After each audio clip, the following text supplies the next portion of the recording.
What's going on, guys? Welcome back to United View. Manchester United 0, Watford 0. More drop points for Manchester United in the race for the fourth spot in the Premier League.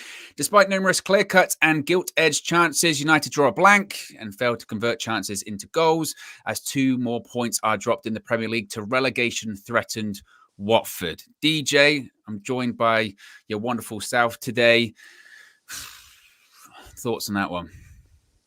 Man, I mean, football's just a cruel game. I think we had something like 93% possession at some point in that game. And you can tell, we had, I can't remember exactly what the total figure was at the end of the game, but there was at least something from 13, 14, 15 chances on goal.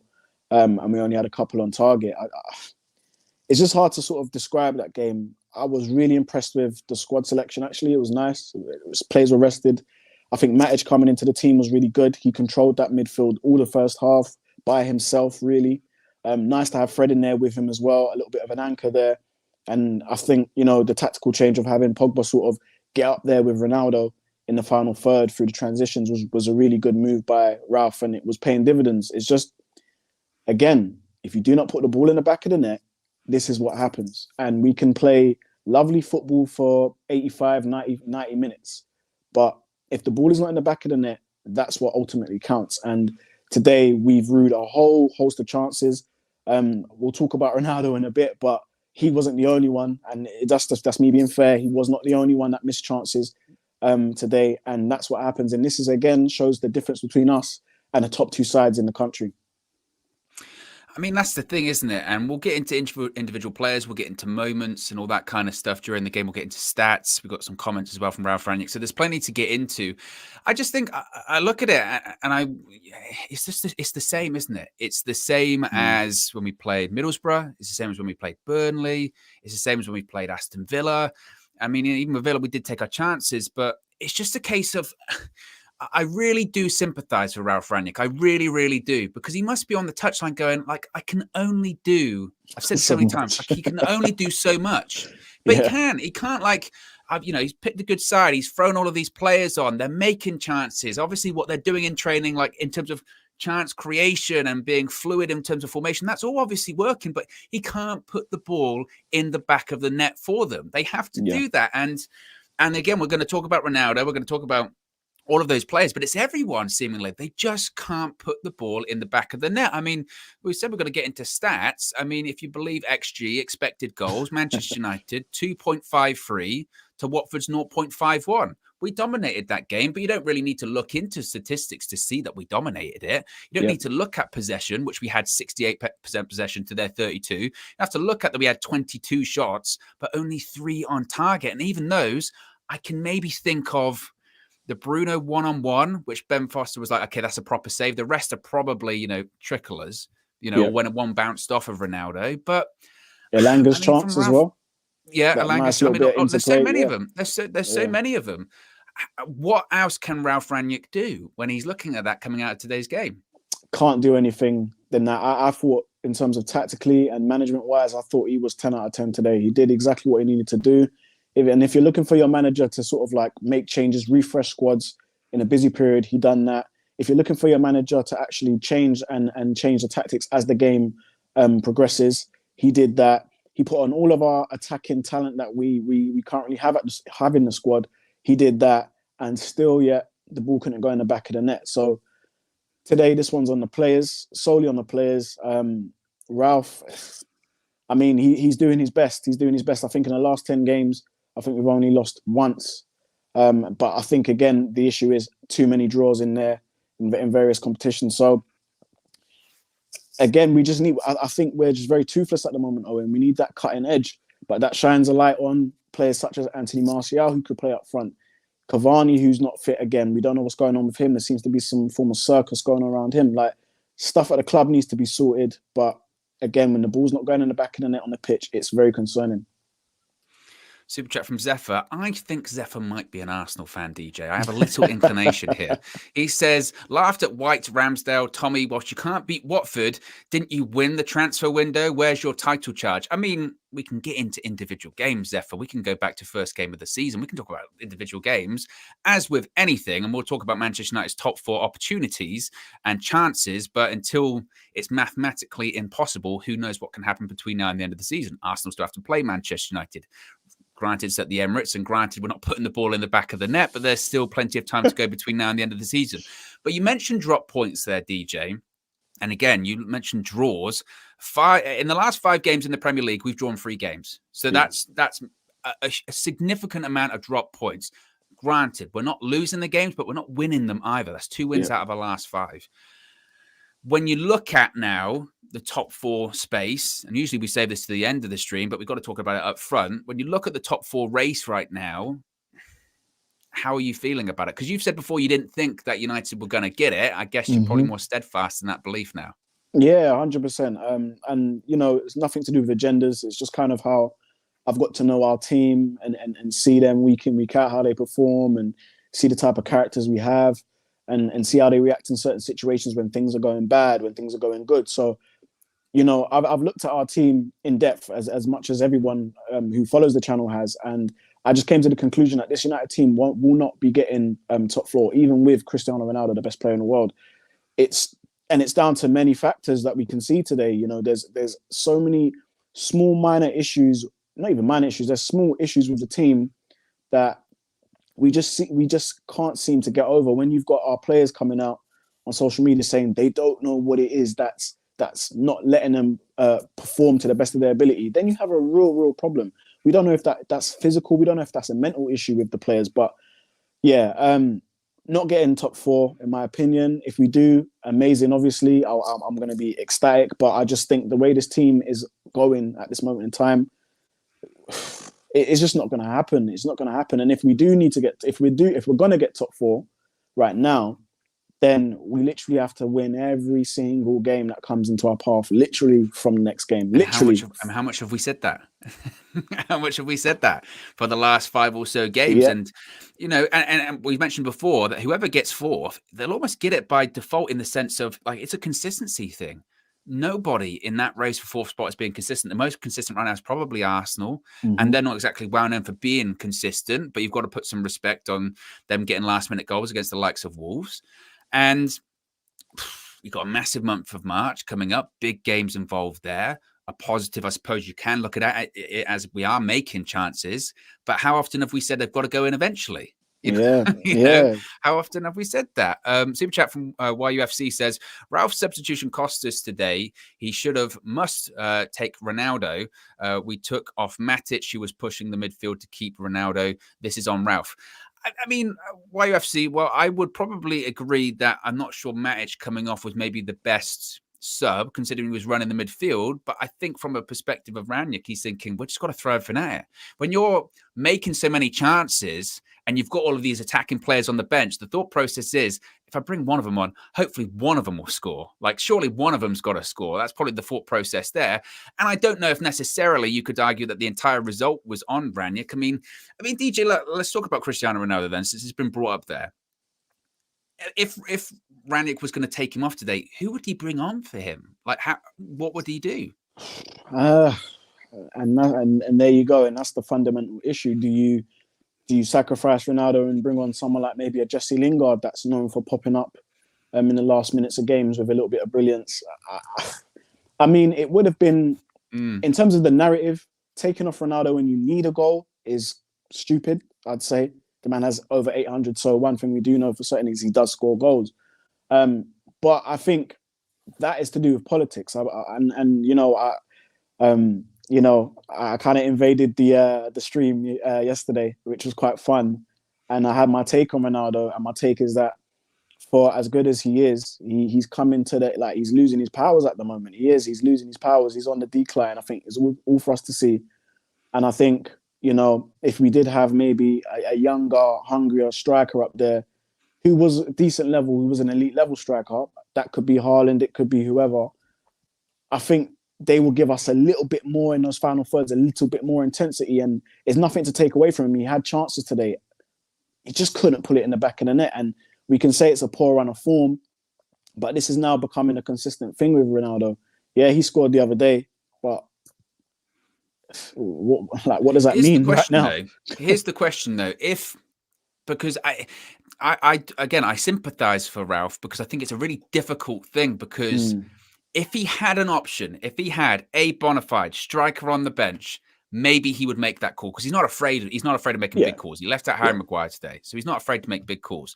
I just think he looks at it and goes, I don't have a striker to bring on. That's the problem. And two, could you imagine it's 0-0, you're going into the final 10, 15 minutes of the game, and you take off the greatest goal scorer ever? That's an issue, isn't it? That's the problem that he would have to face, and do you think he's dealing with that at the moment, where he's like, I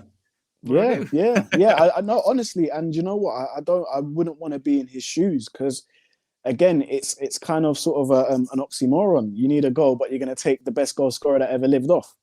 But I think if we take a step back and look at kind of Cristiano Ronaldo in his entirety in terms of Manchester United, as in now this phase of his career, he scored quite a few goals. But in terms of, it's kind of that "what have you done for me lately" thing. What has he done for us lately? Not much. So it's kind of like, if he's in bad form, whether you're the best player in the world or not, I think that could be Ralph's basis to say, look, I played him for, let's say, 80 minutes or 75 minutes or whatever it was. It wasn't working, and I wanted to change it to see if I could get another look. I think the fact that Cavani's out kind of makes that harder for him, because if Cavani was fit, Ralph can always have that and say, look, I put Cavani on Cristiano Ronaldo. It's not that much of a downgrade. Fresh legs. Fresh legs. Exactly. But he doesn't have that excuse, so it's quite difficult for him, I think. Super chat from Margin says, no disrespect to him, but goodbye CR7 man. Raz says, I stand what I said. I said what I said. That's my hashtag. Said what I said, yeah. But again, a lot of people are going to be talking about Cristiano Ronaldo today, and there's going to be a lot of focus on him. Hits the post, misses chances. But I think it's only fair to look at it from both sides of the perspective here, both sides of the coin, that Cristiano Ronaldo wasn't the only player to miss chances wasn't the today. Only player. Is that fair? You could argue Bruno Fernandes misses a one-on-one, right? He misses a one-on-one. Cristiano Ronaldo goes around the goalkeeper, crosses it in. Bruno doesn't get it on target. Olanga had a gilt-edged chance in the second half as well. So is it fair to have all of that scrutiny on Cristiano Ronaldo because he is a striker and the bread and butter is scoring goals? Or do you have to take a step back and say, well, actually, a bit like when we played Middlesbrough, Ronaldo misses a penalty, but Bruno misses an open goal too. There's blame to go around here. Of course.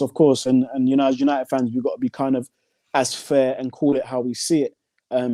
Loads of the players today had gilt-edged chances.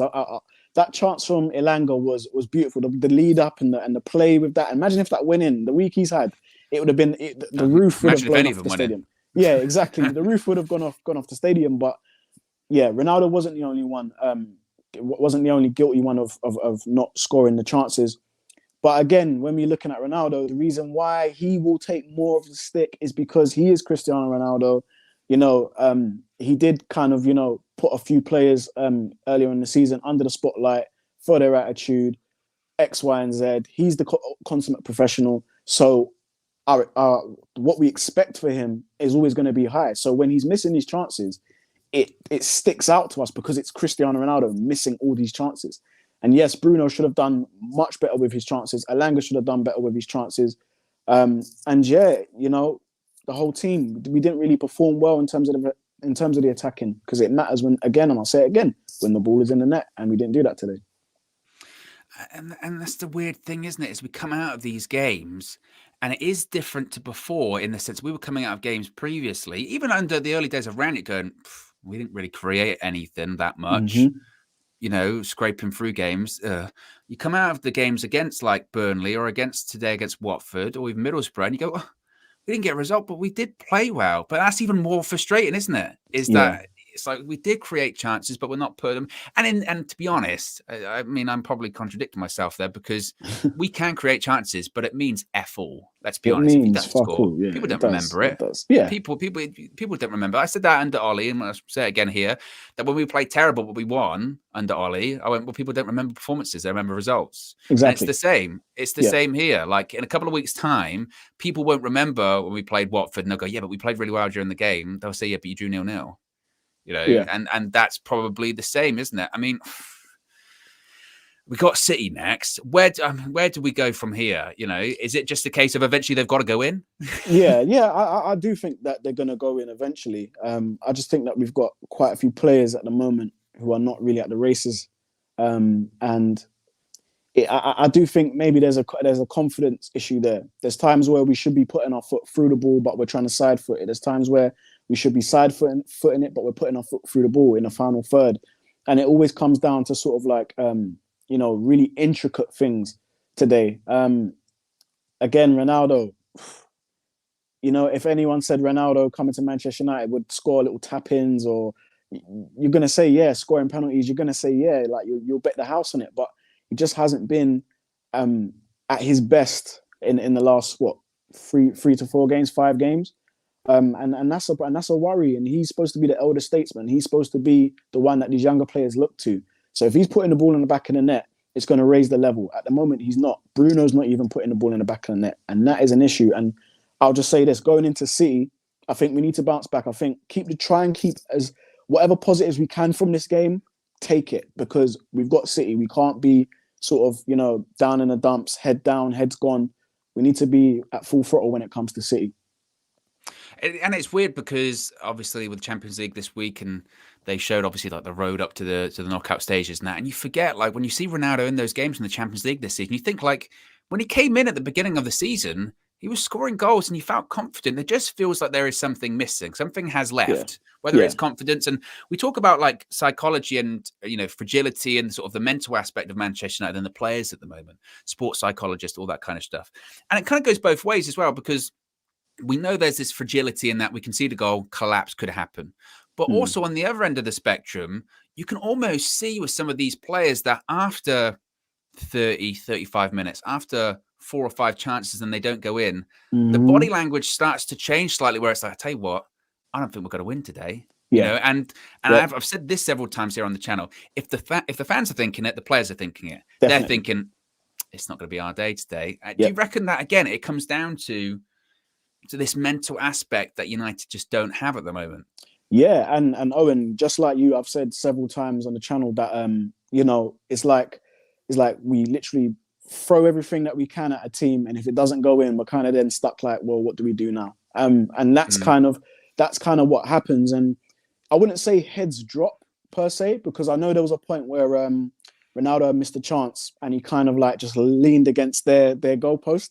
And then Bruno came and grabbed him and said, no, none of that. Let's go. Let's keep going. And you need more characters like that. We can't let the negative thoughts start sinking in, especially when stuff isn't going our way.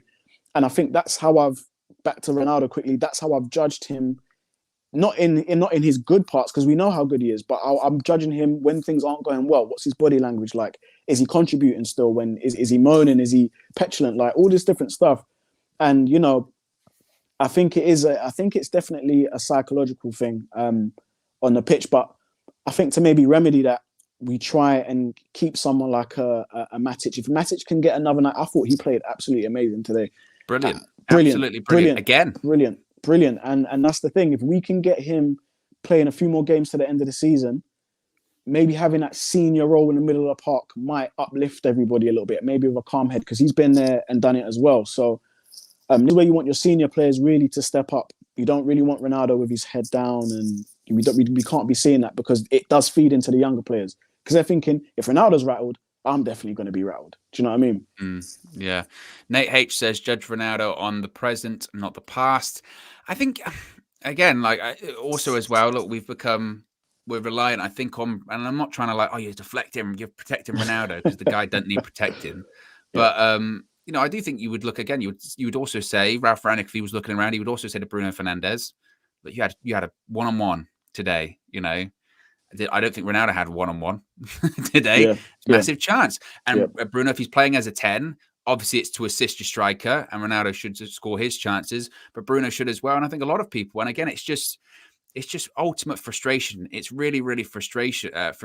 And to talk about Matic, we'll shift it to Matic, because Matic came on against Atletico in the week, and when he came on, it was for Pogba, wasn't it? And people went, here we go. Ranić's going defensive. Why? We're 1-0 down. He's going defensive. And Franklin came on, changed the game. Was absolutely superb.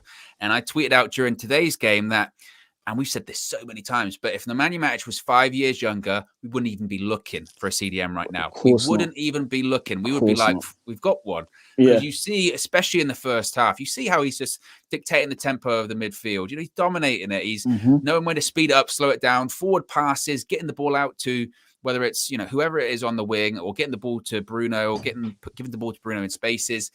The issue is that Matic, you know, he can only play. I mean, I'm shocked he played 2 games in 1 week anyway this week, but that's the problem, isn't it? And kind of what the super chat said earlier, that, you know, maybe taking him off was the bad move, but I guess legs, that's probably part of the problem there as well. But I mean, is it feasible then, do you think, that we could get more out of Matic this season, or do we have to come to terms with, look, we just got to use him when we can, right? Probably 1 game a week. That's the situation here. Yeah, I think it's more so we're going to have to just use him when we can. And I get Ranić does like, and here's me putting a bit of praise on McTominay. When you've got a fully fit McTominay, who's younger, can a bit more mobile, physical as Matic as well, you kind of will tend to go for him, because you know you can get more out of him. But I do think some of the games where we do need to have complete dominance, like today, Matic should be utilised a lot more. Very good player. I think he kind of flies under the radar in terms of CDMs in world football. I think he's one of the best. He's one of the most seasoned ones, I'd say. And it's just, again, if he was 5-6 years younger, amazing. We'd be saying, what an amazing player. Do you know what I mean? But again, it just shows you, again, towards the end of the season, that CDM has to be a priority that we need to cater for, as well as if Pogba goes, the replacement for him. There's a lot. And today, when I saw Matic playing, it just gave me vibes of, this is what a complete CD, because he is a complete CDM. Like, he can attack as well. That's the thing. He's got some attacking attributes, as you were saying, forward passes. He can break the lines with runs, stuff like that. But yeah, it's just, this is what it would look like if we had a specialised CDM in the Manchester United team. Get a younger one, and who knows, sky's the limit. And I think it's an interesting point that you mentioned about the summer, that looking for a CDM, looking for possibly a Pogba replacement, we need a striker. And that isn't even an indictment on Ronaldo. That's just a case of, we know that Cristiano Ronaldo is 37 years old. Edison Cavani's 34 and he's leaving. And we're really light up there anyway. So we need a younger striker. Summer's massive for Manchester United. I got a couple of quotes from Ralph Rangnick here after the game, which, to be honest, he says what you would expect him to say. When asked about the result, he said, quote, "It is frustrating. We did everything other than scoring. Hard to take that result. We were in full control for almost the full game.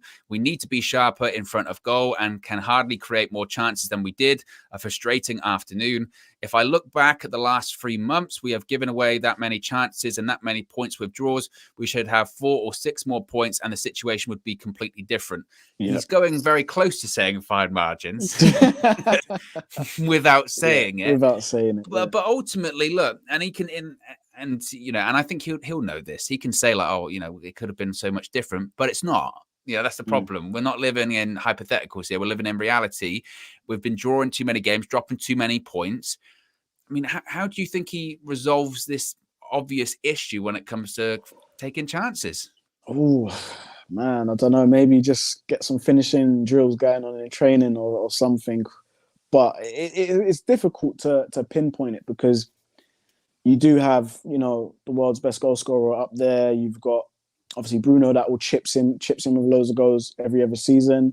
Rashford, he's been off form. Olanga's chipped in with a goal or two. So really and truly, the goals are only really going to come from Ronaldo and Bruno. And again, I think it just shines a light on, we had Martial at the club, who would have been amazing to have in this game. If you want finishing, the boy can finish. Do you know what I mean? There's one thing Martial But can do. He can finish. some people will say in response to that, they'll say, okay, yeah, Ronaldo wasn't taking chances, but if you bring on Rashford, if you bring on Sancho, if you bring, and you're still not scoring goals, I mean, that to me screams as like a bigger mental problem, does it not? Yeah, but again, I think with football is all about sort of phases. I think Watford picked up that we were desperate, so they upped their levels, and that always seems to happen with Manchester United. I think there were certain points in the game where I could see that mentally Watford weren't there. We was literally playing some great football. They were chasing shadows. We was creating chances here, there, and everywhere. They couldn't even get attack started, and that is the window in which United should have scored. That window. But after that time passes and Watford see, they're getting desperate now, that's when Watford just say, look, we're not even going to try and win the game anymore. We're just going to sit in. We're going to make it difficult for you. And then our anxiety starts raising. The players their anxiety starts raising, start missing more chances, and then it just capitulates from there. Do you think it's then a case of another version of game management? We've said about game management when it comes to seeing out games, but also it's a case of killing games off when the opportunity is there. Like Ronaldo hits the post in the first couple of minutes, and we have all of those chances in the first 20 minutes or so.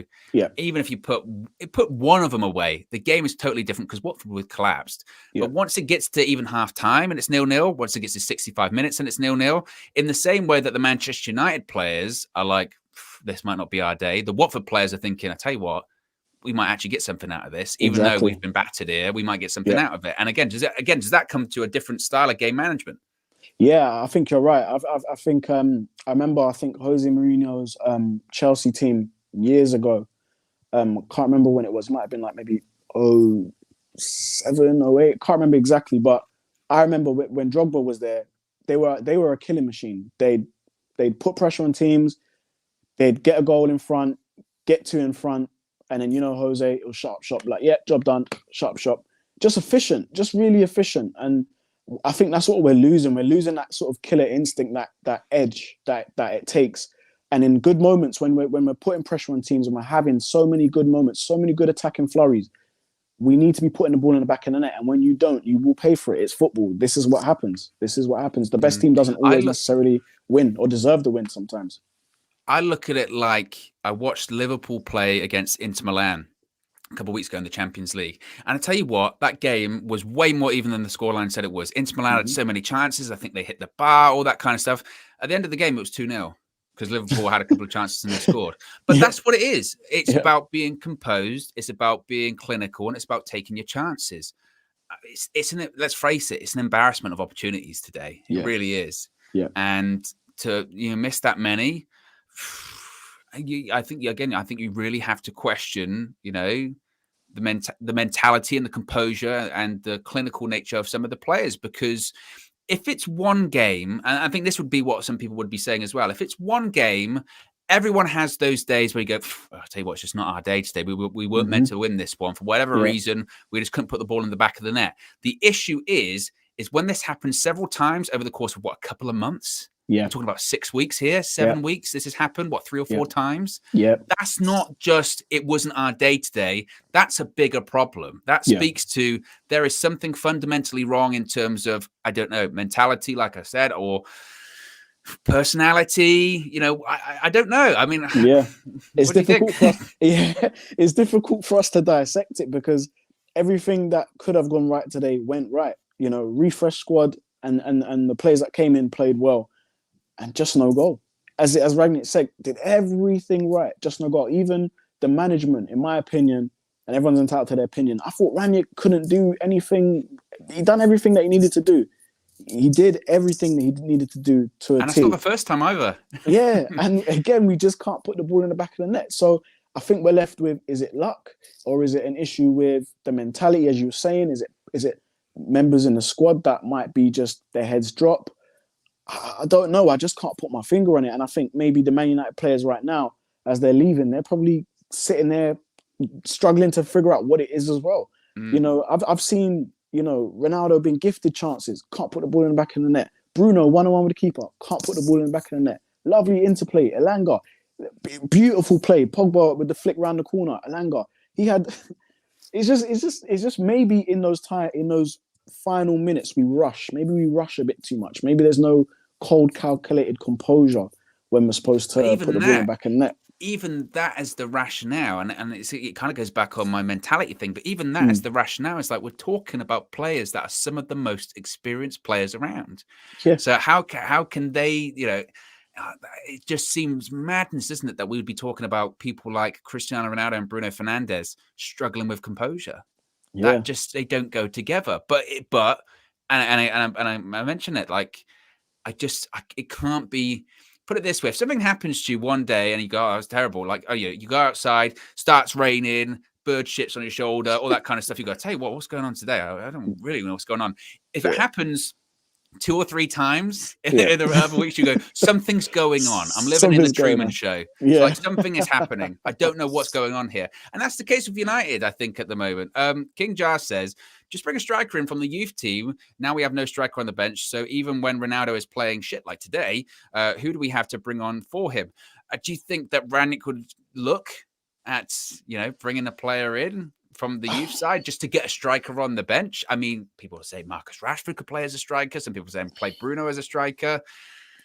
Do you need someone on the bench? What? I think it wouldn't surprise me if if Rangnick actually did name sort of like someone from one of the youth teams on the bench. I know obviously a couple of nights ago he was watching some of the youth team games. So, but wouldn't that be an indictment on him or United by saying, "But you just got rid of a striker in January"? Yeah, and that's and I think, and it's crazy because as soon as they left, Donny van der Beek, Martial, we started getting like little injuries here and there. Cavani wasn't ready. McTominay pulled out, so then we was left quite thin. The squad actually then looked quite thin, and that's just sort of like sod's law. But I do think if he wants to address the striker issue, if he can't get Cavani fit, bring one of the youth team strikers in. That's promising.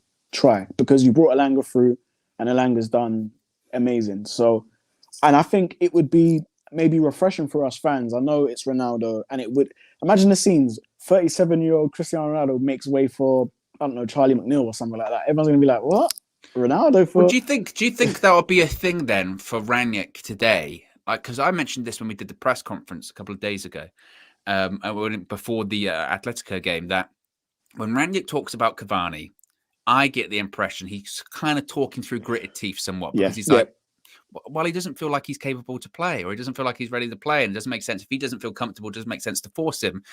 Do you think he might look at Cavani and say, you know what, look, I know you might not feel comfortable, but we could have used you today. We needed you. 100%. I think might have been maybe a little tiff there. I'm not trying to spread any propaganda or anything. I do think there's something in that. Because Ralph's funny. He's very honest and he's very transparent. He's like, well, yesterday he said he was ready. Today he's not ready. Like, he leaves it open to interpretation. I do think there is something in the Cavani thing, and he would be looking at, because as we said, if Ronaldo's not at the races in one game, you can always swap him out for Cavani, and it's a very good sort of substitution to make. But that option's not there anymore for whatever reason. We don't know. So. Karen Moore says, our attack is too flaccid. Never seen a United squad make goal scoring look so difficult. Crosses, one-on-ones, open goals, set pieces. We just can't put it in the net. Depression football. And Tabarez says, Bruno burned two of the biggest chances. Ronaldo wasn't alone today. 3 games in 6 days. That's too much for 37 years old. Greatest of all time. Cavani is too injury prone. And in fairness, Tabarez, I think that's what we said earlier. And I know when you talk about Ronaldo, everyone will say, it's Ronaldo agenda. And it's not, because as we said at the top of the show, Cristiano Ronaldo was not the only one to miss chances today, because if only Ronaldo missed his chances, we would have still won that game 3-0, because other people, Bruno had at least 2, Olanga had 1, people had chances. So it's not just a Cristiano Ronaldo thing. I think the conversation when it comes to Ronaldo is just a case of like, where's the alternative? And there isn't one at the moment. I think that's the problem. A couple of quotes from Bruno Fernandes says, we created chances. I had 2 or 3 chances to score, but today the ball did not go in. A really frustrating one. Almost the same happened against Middlesbrough in the FA Cup. We didn't go through and didn't win today. We should have scored. It was one of them days where we could be here for a long time and not score a goal. The result is bad for us. So again, Bruno's just like, we all didn't score and the result isn't great. This is an interesting one, what Ranić has said as well. This comes from Simon Stone, who says, quote, "Our job as coaches is to help the team create enough chances.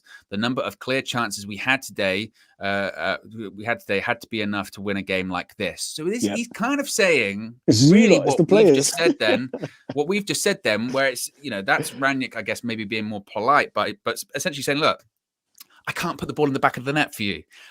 We can set you up a certain way. We can do all of these training drills. We can do all that kind of stuff. We can set you up in the best way possible to win the match. But I'm not playing here. If I could run onto the pitch and put it in the back of the net, I would, but I can't. That's your job. And again, do you think it's a case of Ranić just sort of throwing his hands up and going like, yeah, I think it is, and I think a part of him, in one way, this is an audition for him to maybe be the permanent manager. Who knows? I think him, as an ambitious man that he is, he probably has a little thing in him that says, I reckon I can get this job if I want it. So this is a massive sort of audition for that, and I think he's just trying to put it out there into the media to say, hey, look, this isn't me. This isn't not. It's my issue because I'm the manager, but I've done everything that I needed to do. I've set the team out exactly what we said. I did my job, basically. Yeah, I've done my job. And the players are the ones that are failing to deliver. So it's probably a clear message to the board also to maybe say, hey, look, we're going to need some movement in the summer. And it's a clear message to the fans to say, hey, look, like, I tried. I'm doing what I can do. Similar with Conte, but I think Conte's a bit more literal when he says things. He's a little bit more upfront the way he says things. But yeah, I thought Ranić, as in terms of his management, substitutions were spot on today. Speaking of Ranić as well, it's a bit more of a serious tone here. But before the game, the Manchester United, Ranić was holding up a peace sign with the Manchester United players and the Watford players, talking about the Russian invasion of Ukraine, which was amazing to see. Reportedly, that was Ranić's idea. So just wanted to give him a shout out about that as well. I thought that was an unbelievable gesture, as is the same across the Premier League this weekend with those gestures. Let's talk about Anthony Olanga. Now, Olanga obviously took a lot of the headlines coming out of the Atletico Madrid game. He started today, and I think a lot of people thought he was going to start. I mean, you have to really start him, given his actions in the week. What did you think of him today? Because again, he had chances, but are we looking at a player that can be really significant for United? Maybe not this season. Well, maybe this season, but certainly going forward in the future. Yeah, I liked what I saw from him today. I actually think he's probably the fastest player in the team now. I know that there was always some debate when Martial and Rashford were there and you had Dan James there at the time. I honestly think Elanga's probably the fastest player. And he knows when to use his pace. He doesn't just burn himself out until he gets to the defender. He'll, jockey the defender and then blitz past them. And I thought today he's both-footed, very good with both feet. I think the right wing kind of suits him, to be fair. I like the way he was cutting in and linking up with Ronaldo at times, giving goes, the 1-2s. Very similar to Anthony Martial in that mold where they like to do the 1-2 to receive it to then start taking on players. I thought he played okay today. I wouldn't say he was great. I think he would have gone up a level if he would have scored the goal, and that would have been a massive boost to his confidence. But if it was out of 10, I'd say 7 out of 10 today, 6, 7 out of 10 for Anthony Olanga. I thought he was okay. It was good. Super chat from Ray Diaz says, disappointed, but remembering a few months ago when we couldn't even create chances versus teams like Watford, chances are definitely better, looking at positives. And I think, Ray, you're right in the sense that we do have to look at it from where we were, but it doesn't make it any less frustrating, does it? I think that's the thing, is that if anything, it's even more frustrating. When you don't make chances, it's just like disappointment. You're just like, oh, well, shit. When you do create chances, it's like, oh, it really is frustrating. But when it comes to Olanga, I thought he played well. Like you said, I thought he played well today. I think that, and I said this to KG at half-time on the match view, that you can tell, talk about confidence in players. He is certainly one that's definitely grown in confidence. He looks more confident. Sometimes when young players coming to the side, they can kind of look a bit overawed and like, oof. It's not the almost the inferiority complex of, oh, do I really deserve to be here? But he doesn't look like that. He looks more confident. I think he does offer us definitely an option. I think that, again, I know that Olanga did have a couple of games under Solskjaer, scored against Wolves last season, but I think Ranić needs to be credited by the way he sort of developed him since he come in. One of the first things we heard about Ranić when he came in, wasn't it? That first training session. I like Anthony Olanga. He's Yeah. going to be playing. Rumours he was going to go in January out on loan. He goes, no, you're going to stay because you've got a part to play. And he does have a part to play. And Definitely. I think at the moment, it's got to the point now of Olanga that when he does start, there isn't even like, oh, Anthony Olanga starts. So, oh, good. Olanga starts. Yeah. And that speaks volumes, doesn't it? Yeah, I think we can trust him. I think as fans, we can trust him when he's on the pitch because I'm very sort of impressed with his decision making. Definitely around the final third, he knows when to run, rarely gets caught offside. When he does pass, it gets to its target. He knows he's very intelligent when to dribble, when not to, when to just play it simple. And that is something that I'm watching more from him. Very similar to Sancho, knows when to do stuff, knows when to get at the defender, knows when to actually let me recycle possession.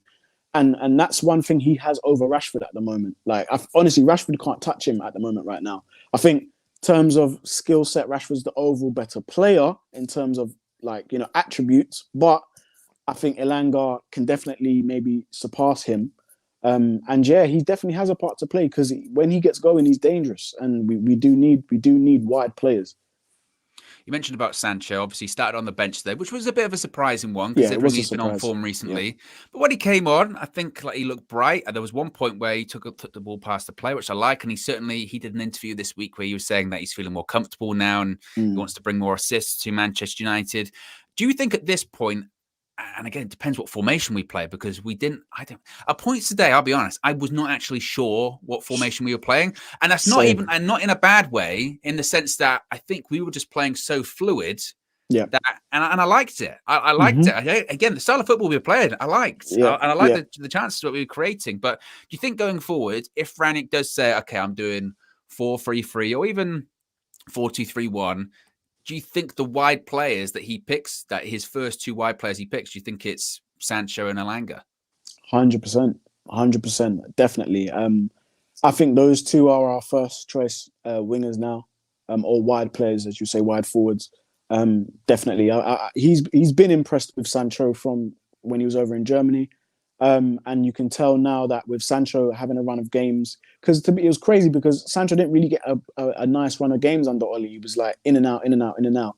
And now with Ranić, he's getting a nice, consistent run of games, and now we're finally seeing sort of the real Sancho emerge. Same thing with Olanga. I think Olanga will get more game time now, especially because Ranić can trust him, and it's all about trust. I think Ranić trusts both of them. Both of them are very good in the defensive third as well, defending their flanks when they need to, and both of them are good with the attacking third. So I was shocked that he didn't start, but I understand we've got a lot of games coming up. Players need rest. So I wasn't too upset with it, to be honest. Speaking of the changes as well, obviously a big one that I suppose speaks volumes that we're not even really talking about it that much. Harry Maguire didn't play today, started on the bench. And before the game, everyone went, whoa, big call. But does the fact that we're not really talking about it that much, considering I want to pick my words carefully here, not in the sense that we didn't miss him, but do you think the fact that we're 40 minutes into the stream and we're going, oh, by the way, Maguire didn't play today, what do you think that says? I think it's very sort of telling on kind of where he sits at the moment in the squad and where he sits with the fans. I think Harry Maguire is an okay player. I just don't think he's Manchester United level. I think most of us agree with that. He just lacks, the certain attributes that centre backs need, and especially in the Premier League. He lacks key attributes, and I think there was a time where when Ollie used to play McFred all the time, and it was literally just to protect him, just to protect Maguire. And I get we're supposed to protect our players if they've got sort of deficiencies in certain areas, but I think we was doing too much in terms of protecting him, where it was costing us on the other end in terms of creating chances and scoring goals. The crazy thing is, though, I thought about it when I didn't see him on a pitch. I thought, what does that mean? He's going to start against City. I mean, I don't know. I mean, I think it was curious that, as I mentioned, we're about over 40 minutes into this, and we're just saying, and also Maguire didn't play. Again, it speaks volumes because I think that we played a higher line today than we usually do. I think we look comfortable doing it. Yeah, there were a couple 100%. Of times where we got Watford players were offside and they were barely in our half because our line was that high. But it's anyone can play a high line. It's whether they can actually sustain it and manage it properly. Because we try and have played a high line before, but a lot of the time you see it's either Maguire or Shaw are slightly too deep. People get played on and we get caught. I felt this time it was like the line was high, but it was flat and it was well managed. And I think, again, even when you play that high line and it gets beat, you have the recovery pace of Varane and Lindelof that can bail you out of trouble. And I think they did well today. Yeah, they did. I mean, you mentioned that we've got City next. How are you feeling about that one after today? I mean, it's next Sunday, so we haven't got a game now for 7 days, which is probably a much needed space because we've had so many games in such a short period of time. But I mean, how are you feeling ahead of next Sunday? Because obviously, we've said this before every game, but it's definitely his must win. Arguably, it's Rangnick's first test against a big side in the Premier League. After today's performance, how are you feeling about it? Funny enough, I'm actually looking forward to see what Rangnick can come up with. I suspect that Scott McTominay is going to be put through his paces this week, hopefully to be ready for that game. Giving him all kind of stuff to make sure he's not ill. He's on a drip. Everything. Literally, they're going to be trying to get him back for that game because I do think that he may be important for that game. I think the most we can hope for in that game is a draw. Honestly, is a draw because City are they're too strong for us at the moment. And yeah, we've got Ronaldo, but I just don't think Ronaldo's going to be troubling them. I just don't think Ronaldo's going to be any type of trouble. Obviously, if you give him half a yard, yeah, but even in the air, on the ground, I just don't see Ronaldo being a threat to them. They're too well organised. They've got good defenders there. They're a powerful team, especially in the transition where we have been caught out many times this season. So I think if we nick a win, we nick it, but maybe set up for counter-attacking, I'd say. Maybe just set up for a counter-attacking. Well, you say that. Does Ronaldo even play? Does he start against Manchester City? Because, and again, this is the interesting part. I remember when we played Chelsea earlier on this season and Carrick was in charge at the time and Ronaldo was on the bench. And everyone was like, whoa, that's surprising. But how did we set up that day? We set up completely on the counter-attack, completely on the break. Yeah. Do you think Rangnick does that? Or do you think Rangnick goes, we've got one striker. He's got to be Ronaldo. I doubt even Cavani will be back. How do you think he sets up? Ooh, tough question, Owen. Tough. It's hard because again, the Ronaldo thing it's a big thing, Owen. It's such a big thing. If he doesn't play in the Manchester derby, this is what he was brought back for. These big games, and he doesn't play or he doesn't start. It's just a lot of scrutiny. But I do think tactically against City, we should play. And hear me out, guys, before anyone jumps on me. Here we go. I think our front three should be Rashford, Olanga, and Sancho for counter-attacking. I think 4-3-3, I think that's how it should be. I do think with those guys, with the pace and skill that they have, if we can catch City in the break, we can hurt them. I just don't think Ronaldo's got enough to hurt them anymore. The pace, he's not as fast as he was. Yeah, if you give him half a yard in the box, but I think City are going to be so well drilled. Pep knows Ronaldo inside out. He's played against him numerous times. He's going to know him inside out. And I just think that we need to throw City a curveball. They're going to be expecting the Ronaldo show. So they're going to be well prepared for him. That's just my take on it. Super chat from Tristan says, hey, is that Dimitri, my broski? Yep, it is. Yep. Yeah, Tristan was good. Yeah, it is him. Confirmed. I mean, the City one, look, March is massive for Manchester United. I'm just looking through the fixtures again. So March, we're looking at Man City, Tottenham, Atletico Madrid, second leg, Liverpool, and then Leicester's in April. So you're looking at those games. By the end of March, do you think we have the answer as to whether United are going to get top four? Yeah, definitely. I think even in the middle of March, definitely think in the middle of March, we'll have an idea. Do you think we have an idea after next weekend? Yeah. Especially if I think...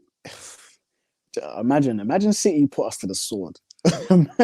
Imagine City really do us over and they put us to the sword. I'm sorry, guys, but that can happen against the City side.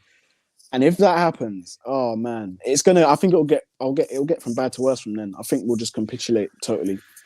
I mean, I think the positive that I'm looking at it as is when we played, say, Liverpool and City earlier this season, I went into those games with just sheer proper dread in that we're going to get absolutely pumped here. And and we did.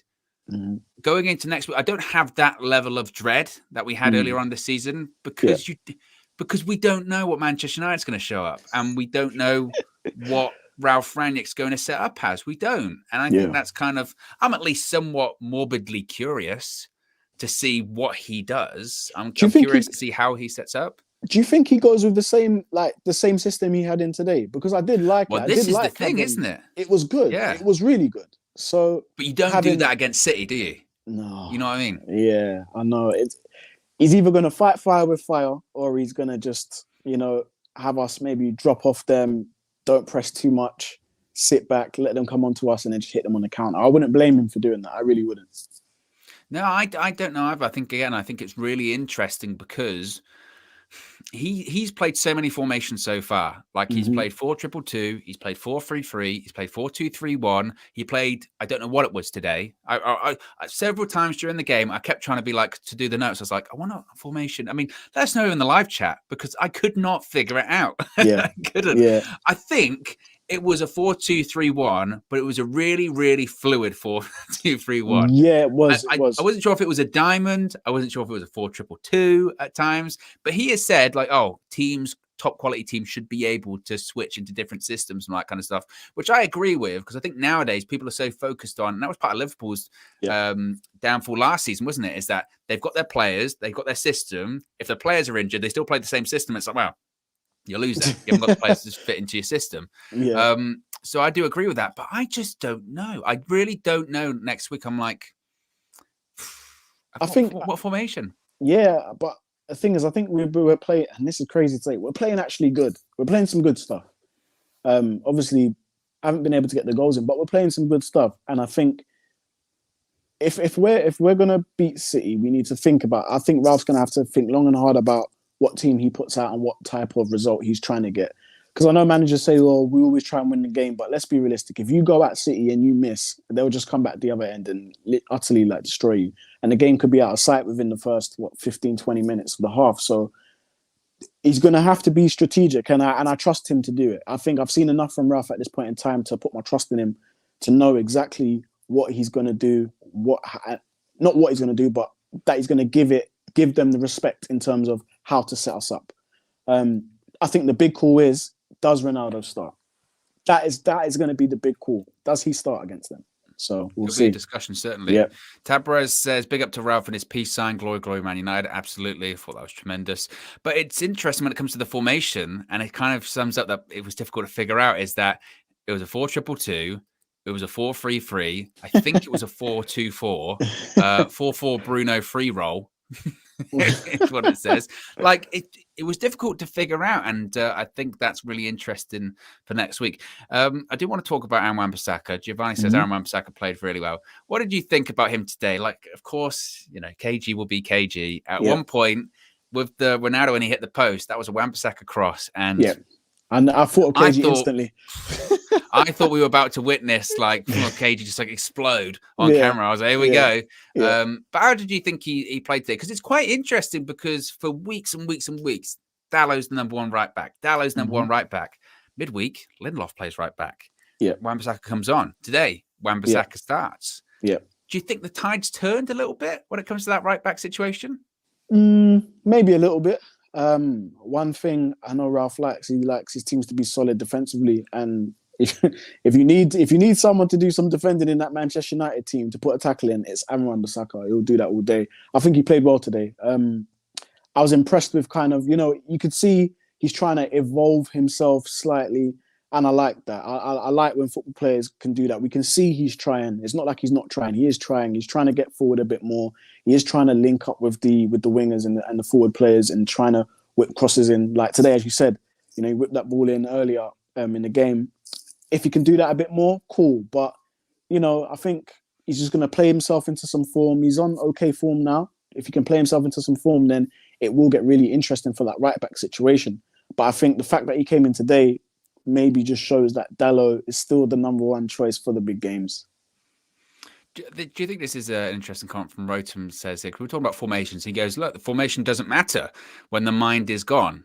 And is that kind of, again, the problem that Ralph probably is thinking, like, okay, when I play City next week, or when I played Watford today, I can have all of these formations and I do set up the team the best way possible to win the game, to create chances. But as we spoke about at the top of the stream, if I'm not putting the ball in the back of the net, what does it all even matter for? Yeah, it's true. Like City is going to be a tough one to game plan for. It just depends what we kind of want to, how we're going to try and navigate a path to win the game.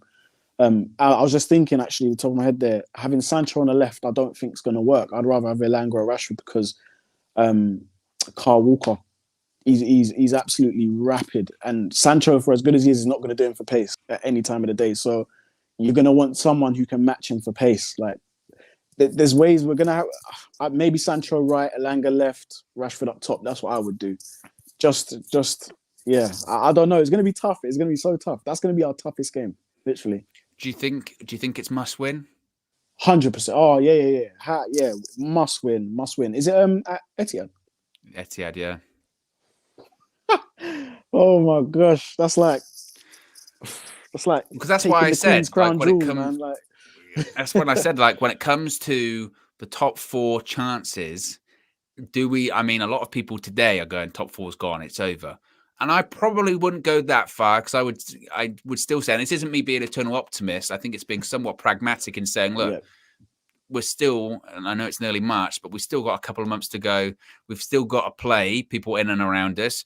And we're talking about a race for top 4, but everyone going for that 4th spot, nobody's that consistent. So, Tottenham, they beat City last week, then lost to Burnley in the week.